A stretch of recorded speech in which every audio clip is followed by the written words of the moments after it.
एक छोटे से गांव में बिरजू नाम का एक मेहनती और ईमानदार चाय वाला रहता था। उसकी छोटी सी चाय की दुकान ही उसके परिवार की रोजी रोटी का सहारा थी। उसकी पत्नी रेखा और बेटी सीमा ही उसकी पूरी दुनिया थी। बिरजू का बस एक ही सपना था कि उसकी बेटी खूब पढ़ लिख कर एक दिन आईएएस अधिकारी बने। एक सुबह बिरजू अपनी चाय की दुकान पर बड़े खुश होकर गुनगुना रहा था। दुख बड़ दिन भीतर भैया, अब सुख आयो रे, रंग जीवन मनाया लायो रे। दुख बड़ दिन भीतर भैया, अब सुख आयो रे, रंग जीवन मनाया लायो रे। तभी एक ग्राहक दुकान पर आया।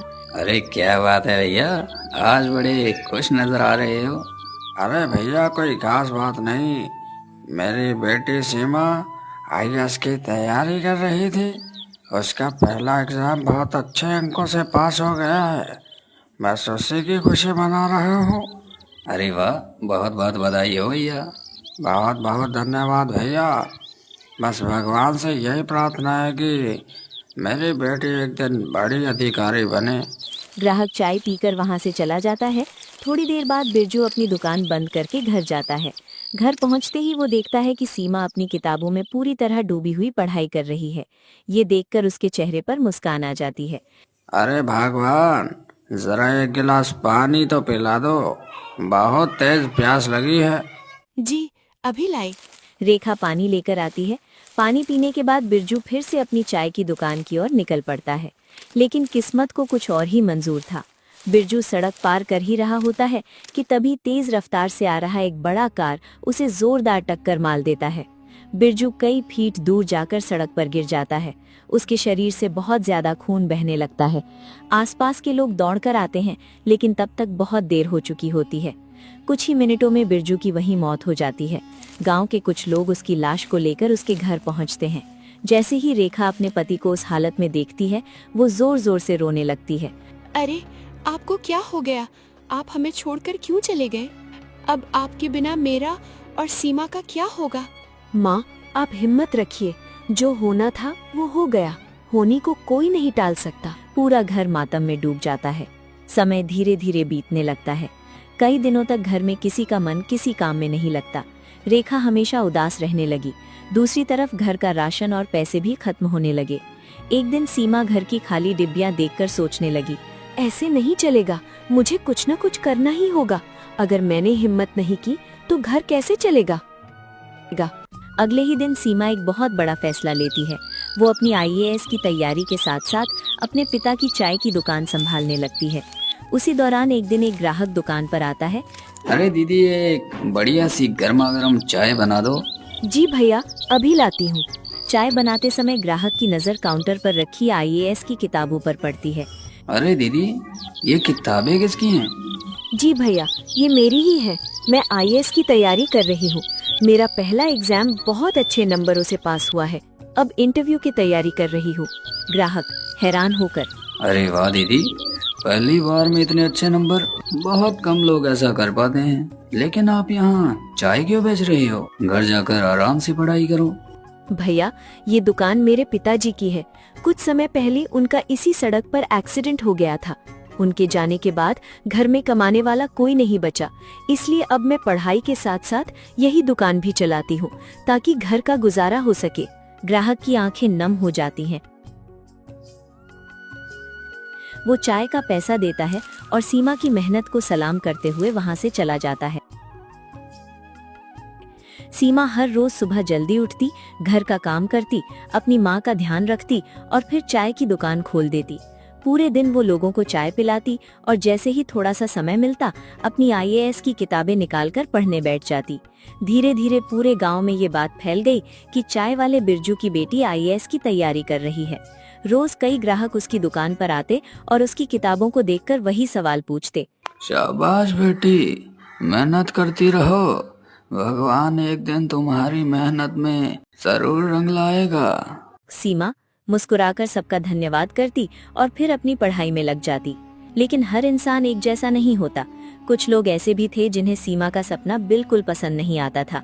एक दिन 4-5 आदमी चाय पीने आए। उन्होंने जैसे ही किताबें देखी वे हंसने लगे। अरे देखो भाई, अब तो चाय बेचने वाले भी आईएएस बनने का सपना देखने लगे। पहले ठीक से चाय बेच लो, उसके बाद आईएएस बनने की बातें करना। सीमा ने उनकी बातें सुनी लेकिन गुस्सा नहीं किया। वो मुस्कुराते हुए बोली, पढ़ने का अधिकार सबको है। अगर कोई अमीर पढ़ सकता है तो एक गरीब क्यों नहीं? सपना देखने पर किसी का टैक्स नहीं लगता और मेहनत करने से कोई रोक नहीं सकता। ये सुनकर कुछ लोग चुप हो गए, लेकिन कुछ फिर भी हंसते हुए वहां से चले गए। सीमा ने उनकी किसी बात को अपने दिल पर नहीं लिया। उसने अपनी किताब उठाई और फिर से पढ़ाई शुरू कर दी। दिन बीतते गए। एक दिन दोपहर के समय एक बड़ी सी काली लग्जरी कार आकर चाय की दुकान के सामने रुकी। कार से एक आदमी सूट बूट पहनकर उतरा। उसकी महंगी घड़ी, चमचमाते जूते और रौबदार अंदाज देखकर आसपास के लोग उसे देखने लगे। वो सीधा दुकान पर आया। अरे गर्मा गर्म चाय लगाना। जी साहब, अभी लाती हूँ। सीमा ने जैसे ही चाय का कप उसकी तरफ बढ़ाया, उसकी नजर उस आदमी के चेहरे पर पड़ी। वो कुछ पल उसे देखती रही, फिर अचानक उसके चेहरे पर हैरानी छा गई। अरे रमन, तू यहाँ? तुम मेरा नाम कैसे जानती हो? कौन हो तुम? अरे मुझे नहीं पहचाना? मैं तुम्हारी बचपन की दोस्त सीमा। रमन कुछ देर तक ध्यान से उसे देखता रहा, फिर अचानक उसे सब याद आ गया। अरे तुम वो सीमा हो? सीमा मुस्कुराकर बोली, हाँ वही सीमा। रमन ने एक नजर चाय की दुकान पर डाली, फिर सीमा के साधारण कपड़ों और किताबों की तरफ देखा। उसके चेहरे पर मुस्कान की जगह घमंड आ गया। फिर उसने अपनी महंगी घड़ी दिखाते हुए कहा, अरे यार, तुम तब भी गरीब थी और आज भी गरीब हो। तुम जैसे लोगों का ना बस यही आता है, थोड़ा बहुत पढ़ लिख कर या तो चाय बेच लो या कोई छोटा मोटा काम कर लो। तुम लोग कभी बड़ा सोच ही नहीं सकते। मुझे देखो, मैं यहीं पास में एक शहर में जिला कलेक्टर हूँ। आज मेरे पास बड़ी गाड़ी है, बंगला है, पैसा है, सब कुछ है। सिर्फ 2 साल में मैंने पास ही में 200 एकड़ की जमीन खरीद। ये सुनकर सीमा हैरान रह गई। 200 एकड़ जमीन इतने कम समय में? लेकिन एक जिला कलेक्टर की सैलरी से इतनी जमीन खरीदना तो आसान नहीं है। तुमने इतना सब कैसे हासिल कर लिया? कहीं तुम कोई गैर कानूनी काम तो नहीं करते? रमन थोड़ा घबरा गया, लेकिन अपने चेहरे पर घमंड बनाए रखते हुए बोला, अरे मैं कोई ऐसा वैसा काम नहीं करता, और अगर करता भी हूँ तो उसमें बुरा क्या है? सब लोग करते हैं। मैंने इतनी मेहनत करके ये नौकरी हासिल की है, मैं अपने ओहदे का थोड़ा बहुत फायदा तो उठाऊंगा ही। फिर वो मुस्कुराते हुए बोला, मेरे पास तुम्हारे जैसे फालतू लोगों से बातें करने का समय नहीं है। इतना कहकर रमन अपनी गाड़ी में बैठा और वहां से चला गया। सीमा ने उसकी एक भी बात अपने दिल पर नहीं ली। वो मन ही मन बोली, इंसान को कभी अपने पैसे और पद का घमंड नहीं करना चाहिए। मेहनत और ईमानदारी सबसे बड़ी दौलत होती है। शाम होने के बाद सीमा दुकान बंद करके घर चली गई। घर पहुंचते ही उसने अपनी किताबें लेकर पढ़ने बैठ गई। तभी कुछ देर बाद उसकी माँ ने आवाज लगाई, अरे सीमा बेटा, खाना लग गया है, पहले आकर खाना खा लो, फिर पढ़ लेना। जी माँ, अभी आती हूँ। सीमा कमरे से बाहर आई और दोनों माँ बेटी साथ बैठकर खाना खाने लगी। खाना खाते खाते रेखा ने पूछा, बेटा तुम्हारा इंटरव्यू कब है? जी माँ, आज से 2 दिन बाद है। रेखा मुस्कुराई और बोली, अच्छा, तुम मन लगाकर पढ़ना, भगवान पर भरोसा रखना, देखना तुम्हें जरूर सफलता मिलेगी। सीमा की आंखों में अपने पिता की याद आ गई। जी माँ, मैं पूरी मेहनत करूंगी। पिताजी भी यही चाहते थे कि मैं आईएएस अफसर बनूं। मैं उनका सपना जरूर पूरा करूंगी। 2 दिन पलक झपकते ही बीत गए। आखिर वो दिन आ गया जिसका सीमा को कई सालों से इंतजार था। सुबह सुबह वो तैयार हुई। सबसे पहले उसने अपनी माँ के पैर छूकर आशीर्वाद लिया। फिर वो अपने पिता बिरजू की तस्वीर के सामने जाकर खड़ी हो गई। पिताजी, आज मेरा फाइनल इंटरव्यू है। मुझे पूरा विश्वास है कि मैं जरूर सफल होकर आपका सपना पूरा करूंगी। बस आज भी अपना आशीर्वाद मेरे साथ रखिए। उधर उसकी माँ सीमा की जगह चाय की दुकान संभालने चली गई। कुछ देर बाद सीमा इंटरव्यू हॉल में पहुंची। कमरे के अंदर 3 आईएएस अधिकारी बैठे हुए थे। सीमा ने अंदर आते ही सभी को नमस्कार किया। एक अधिकारी ने सामने रखी टोकरी की तरफ इशारा किया। सीमा, यहाँ इन फलों में एक लाल रंग का सेब रखा है, हमें बताइए कि ये कैसा है? सीमा ने सेब उठाया, उसका एक छोटा सा टुकड़ा खाया, फिर मुस्कुराकर बोली, सर, ये सेब बाहर से लाल है और अंदर से मीठा है। सीमा का जवाब सुनते ही तीनों अधिकारी अपनी कुर्सियों से खड़े हो गए। बहुत बढ़िया सीमा।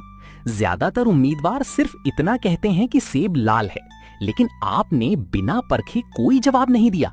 आपने पहले सच्चाई जानने की कोशिश की और फिर जवाब दिया। यही एक अच्छे अधिकारी की पहचान होती है। बधाई हो सीमा, आप इस नौकरी के लिए चयनित हो चुकी हैं। कल से आपकी ट्रेनिंग शुरू होगी। ये सुनते ही सीमा की आंखों में खुशी के आंसू आ गए। उसने भगवान का धन्यवाद किया और मुस्कुराते हुए इंटरव्यू रूम से बाहर निकल गई। सबसे पहले उसने अपनी माँ को फोन लगाया। माँ, मैं सिलेक्ट हो गई। उधर से रेखा की आवाज आई। सच कह रही हूँ ना बेटा? माँ, आपका और पिताजी का सपना पूरा हो गया। मैं IAS बन गई। भगवान तेरा लाख लाख शुक्र है। आज अगर तेरे पिताजी जिंदा होते ना तो सबसे ज्यादा खुश वही होते। बेटा, आज तेरे पिताजी जहाँ भी होंगे बहुत खुश होंगे। पिताजी, आपका सपना पूरा हो गया। आज आपकी बेटी सच में IAS अधिकारी बन गई। कुछ ही दिनों बाद सीमा की ट्रेनिंग पूरी हो गई और उसकी पोस्टिंग हो गई। अब वही सीमा जो कभी अपने पिता की चाय की दुकान पर चाय बेचा करती थी, सरकारी गाड़ी में बैठकर लोगों की समस्याएं सुनने जाती थी। लेकिन इतने बड़े पद पर पहुंचने के बाद भी उसके स्वभाव में जरा भी घमंड नहीं आया। एक दिन सीमा के ऑफिस में एक शिकायत आई। शिकायत में लिखा था कि एक अधिकारी लोगों से रिश्वत लेकर उनके काम करता है। जब सीमा ने उस अधिकारी का नाम देखा तो वो कुछ पल के लिए चौंक गई। वो नाम था रमन। सीमा ने बिना समय गंवाए मामले की जांच शुरू कर दी। अगले ही दिन वो सरकारी गाड़ी में बैठकर सीधे रमन के ऑफिस पहुंच गई। जैसे ही रमन ने अपने केबिन का दरवाजा खुलते देखा, वो पहले तो सामान्य था, लेकिन जब उसकी नजर सीमा पर पड़ी तो उसके होश उड़ गए। सीमा, तुम? सीमा हल्की सी मुस्कुराई। हाँ रमन, वही सीमा जिसे तुमने चाय की दुकान पर देखकर गरीब कहकर उसका मजाक उड़ाया था। रमन शर्म से सिर झुकाकर खड़ा रह गया। याद है, तुमने कहा था कि गरीब लोग कभी बड़ा नहीं सोच सकते। आज उसी चाय वाले की बेटी तुम्हारे सामने IAS अधिकारी बनकर खड़ी है। रमन के पास कोई जवाब नहीं था। सीमा ने सख्त आवाज में कहा, रमन, मैं यहाँ पुरानी बातें करने नहीं आई हूँ। मेरे पास तुम्हारे खिलाफ शिकायत आई है कि तुम लोगों से पैसे लेकर उनका काम करवाते हो। नहीं नहीं सीमा, ऐसा कुछ नहीं है। झूठ मत बोलो, मेरे पास सबूत भी है और शिकायतें भी। सरकार तुम्हें लोगों की सेवा करने की तनख्वाह देती है, उनसे पैसे लेने की नहीं। तुमने मेहनत से मिली नौकरी की इज्जत नहीं की। तुम इस पद के बिल्कुल लायक नहीं हो। मैं तुम्हें इस नौकरी से निकलवा कर रहूंगी। रमन घबरा गया। उसे समझ आ गया कि अब बचना बहुत मुश्किल है। सीमा, प्लीज मुझे माफ कर दो। मुझसे बहुत बड़ी गलती हो गई। लालच में आकर मैंने लोगों से पैसे लेने शुरू कर दिए। अगर मेरी नौकरी चली गई तो मेरा सब कुछ खत्म हो जाएगा। तुम तो मेरी बचपन की दोस्त हो, मुझे एक बार माफ कर दो। सीमा ने उसकी तरफ देखा और शांत आवाज में बोली, रमन, जब तुम मेरी चाय की दुकान पर आए थे तब तुम्हें मेरी गरीबी दिखाई दे रही थी, लेकिन अपनी बेईमानी नहीं दिखाई दी। उस दिन तुमने मेरा मजाक उड़ाया था। आज मैं तुम्हें इसलिए सजा नहीं दे रही क्योंकि तुमने मेरा अपमान किया था, बल्कि इसलिए क्योंकि तुमने अपने पद का गलत इस्तेमाल किया है। इतने में बाहर से कुछ अधिकारी ऑफिस के अंदर आए। मैडम, आपकी शिकायत की जांच पूरी हो चुकी है। सीमा ने कहा। पूरे ऑफिस की तलाशी लो। कुछ ही देर बाद एक अधिकारी बोला, मैडम, यहाँ से लाखों रुपए नगद और कई फर्जी फाइलें लेने के सबूत मिले हैं। सीमा ने रमन की तरफ देखा। अब तुम्हारे खिलाफ सारे सबूत सामने आ चुके हैं। कानून सब के लिए बराबर होता है, चाहे वो मेरा बचपन का दोस्त ही क्यों ना हो। अगर मैं आज तुम्हें छोड़ दूं, तो उन गरीब लोगों के साथ अन्याय होगा जिनसे तुमने रिश्वत ली है। एक ईमानदार अधिकारी कभी अपने रिश्तों के लिए कानून नहीं तोड़ता। इतना सुनते ही अधिकारियों ने रमन को गिरफ्तार कर लिया। कुछ दिनों बाद सरकार ने रमन को उसकी नौकरी से बर्खास्त कर दिया और उसके खिलाफ कानूनी कार्रवाई शुरू